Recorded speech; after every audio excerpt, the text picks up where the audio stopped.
आलस्य पर जीत कहानी। एक व्यापारी व्यापार करने के लिए एक शहर से दूसरे शहर जाता था। बीच में रेगिस्तान का कुछ इलाका पड़ता था। वह आदमी एक निगेटिव सोच वाला इंसान था।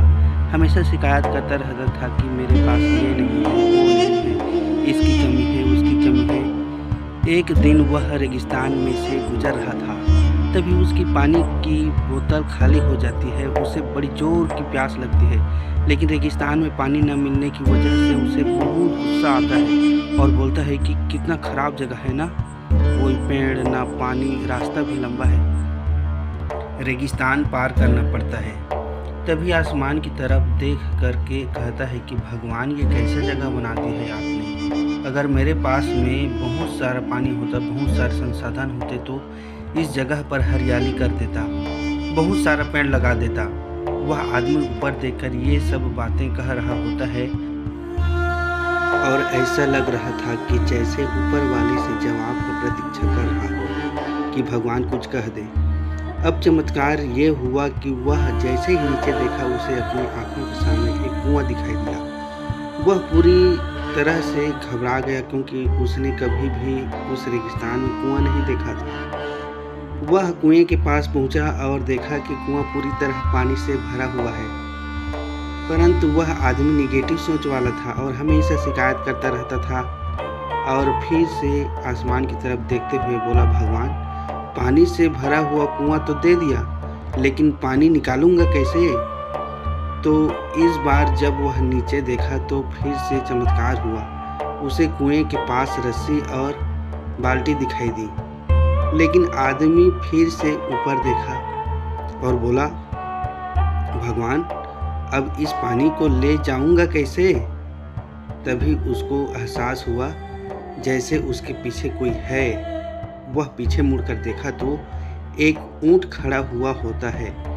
वह पूरी तरह से घबरा गया, सोचने लगा कि ये तो सच में होने लग रहा है। मैं बातों बातों में कह तो दिया, अब मुझे यहाँ हरियाली करनी पड़ेगी और पेड़ लगाने की जिम्मेदारी लेनी पड़ेगी।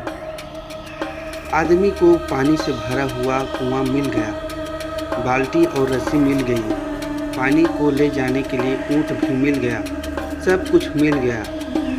अब वह आदमी सोच रहा था कि ये मैं बातों बातों में क्या बोल दिया, ये तो गड़बड़ हो गया। अब वह तेजी से दौड़कर भागने लगा। वह भाग रहा था, उस जिम्मेदारी से बच रहा था। तभी एक कागज उड़ते हुए आया और इसके शरीर से चिपक गया। उसने जब उस कागज को देखा तो उस पर लिखा हुआ था कि मैंने तुम्हें पानी दिया, कुआं दिया, रस्सी और बाल्टी दिया, पानी को ले जाने के लिए साधन दिया, फिर भी क्यों बचकर भाग रहे हो। उस आदमी को लगा कि मेरे साथ पता नहीं क्या हो रहा है। वह दौड़ते दौड़ते रेगिस्तान को पार कर लिया, लेकिन उस रेगिस्तान को हरा भरा नहीं बनाया। यह कहानी हमें सिखाती है कि हम में से बहुत सारे लोग ये कहते हैं कि बड़े स्कूल में पढ़ लिया होता या बड़े कॉलेज में चला गया होता तो ये कर लेता, अगर मेरे पास बहुत सारा पैसा होता तो ये कर लेता, मेरा बॉस मेरा साथ नहीं देता है, नहीं तो मैं पता नहीं क्या कर देता। हम हमेशा शिकायतें ढूंढा करते हैं, अपनी जिम्मेदारी से बचकर भाग रहे हैं। ये कहानी हमें सिखाती है कि लाइफ में हम जो कुछ भी कर रहे हैं 100% जिम्मेदारी हमारी है कि उस काम को बिना किसी शिकायत के पूरा करें। तो दूसरों पर दोष देना, उनकी गलतियां बताना बंद कीजिए, अपनी गलतियों को सुधारना शुरू कीजिए। धन्यवाद।